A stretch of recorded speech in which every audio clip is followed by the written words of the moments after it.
Ngayong gabi guys, nanuo kami ng isda at ginamit namin itong pinakakaraan na Petromac. Ito yung ginagamit nung mga nakaraang panahon at sinama ko na rin yung mga mayayaman ko na mga barkada dito dahil gusto nilang makatisting mano at mangilaw kaya kasamahan kami.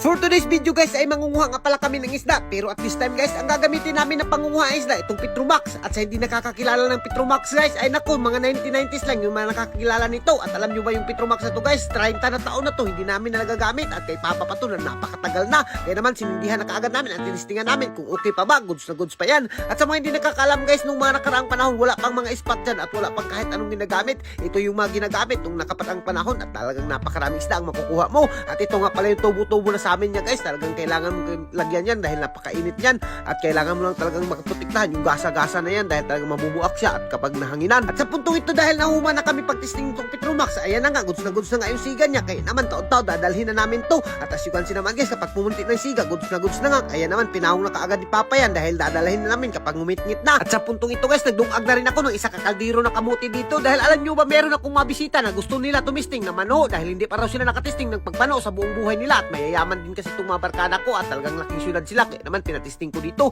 at pinabisita ko sila. At as you can see naman guys, talagang nasugda na kaagad yung Petromax natin at goods na yan. At alam nyo ba guys, ilang taon na talaga tong hindi nagagamit tong Petromax na to. At shout out sa mga nakaka-relate nyo at nakagamit ng mga ganitong Petromax. Mabuhay kayo mga idol hanggat gusto nyo, napakabagtik nyo talaga. At as you can see naman guys, pagpano namin dito, nakakuha na kaagad kami ng alimango. Dumugo kasi dahil napakakusog ng siga ng Petromax at gamay nga lang na alimango. Pero pag doon namin dito sa Pikas Katunggan ay naku, meron na namang alimango, nakitaan si Dodoy. Pero pag pana ni Dodoy dito ay hindi niya nataigaan talaga, kagat lang yung naigo. Kaya naman napungot si Birong, dinakop niya na, hindi niya pinasaylo at medyo dako-dako na rin tong alimango na to at goods na to.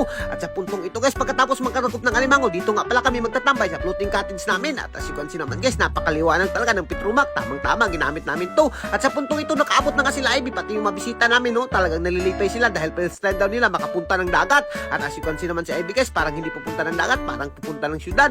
At sa puntong ito guys, sinugda na kaagad namin pagpano at dito napakaraming isda talaga yung nakuha namin at mga bulas talaga dahil dumuduol sila guys kapag may Petromax na nakikita nila. Ewan ko, ganito pala kaganda yung Petromax. At alam nyo guys, bihira na lang yung mga gumagamit itong Petromax dahil meron ng spot, napakatipid lang. Itong Petromax kasi guys, kapag ginagamit mo to ay mag-ingat ka talaga dahil gas yung gamit ito at napakapaso. Kapag nagpabuang-buang ka, mapapaslot ka talaga nito. Pero naku guys, talagang napakaganda to kapag manuo ka dahil magsusugba ka ng danggit dyan sa ibabaw. Ito talaga yung pinaka hindi ko malilimutan guys kapag nagsugba ka dahil napakabango talaga kapag dito mo sinugba yung madanggit. At sa puntong ito guys, talagang nagsugba pa kami ng marami dyan dahil napakasarap talaga at matagal-tagal na namin to hindi na-experience yung ganito. Pero nung mga nakaraang panahon guys, ay naku, kapag nakakuha kami ng danggit, kapag nagugusla kami dito sa dagat, magsugba lang kami dyan sa ibabaw ng Petromax, ay goods na talaga yan. Alam ko maraming nakaka-relate dito, yung mga managatay pa, pero naku, talagang ipapakita ko sa inyo dahil ganito kaganda yung nung panahon nung wala pang spot. At as you can see naman guys, so sinugba na namin yan. Ako, napakahumo talaga kung alam nyo lang.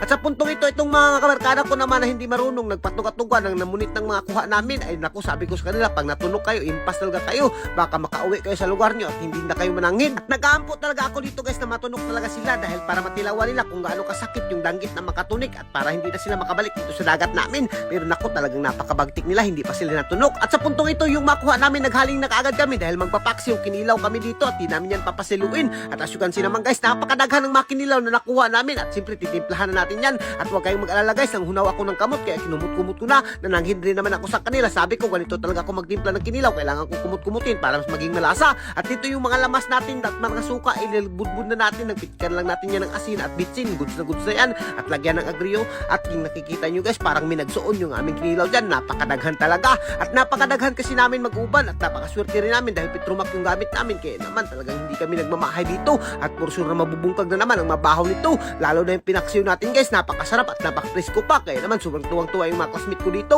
at talagang hindi na sila nagmamahay na nakapunta sila dito sa floating cottage namin at nanuo pa kami ng isda. Pinakadabis na experience daw nila to sa kanilang buhay nila. At dito pagtilaw nila sa kinilaw na danggit guys, talagang nagustuhan nila, lalo na si Birong guys, galing pa kasi yan ng US. Kaya naman talagang nababaguhan siya. Sa US daw walang kinilaw pero nakatilaw siya dito, naku, goods na talaga daw. At ito yung mga kasama namin guys, talagang bihira silang makapunta ng dagat at first time nila makatilaw ng kinilaw. Kaya naman talagang nagustuhan nila, sabi nila balik-balik sila dito. At pati ito si Birong, sabi niya sa US hindi daw siya kumakain ng bahaw pero pagdating dito ay naku, talagang binungkag niya at hindi niya na pinasaylo. Kaya hanggang dito na lang muna siguro kami guys, at kung giganan ka sa mga video namin, huwag mo nang kalimutan i-like and i-share para mas marami pa tayong food trip. Thank you and God bless you all. Mabuhay kayong lahat yan mga idol hanggat gusto nyo. So and guys, kung gusto nyo magkaroon ng to, nasa comment section yung link. Hindi kayo magmamahay guys, palaging paldo.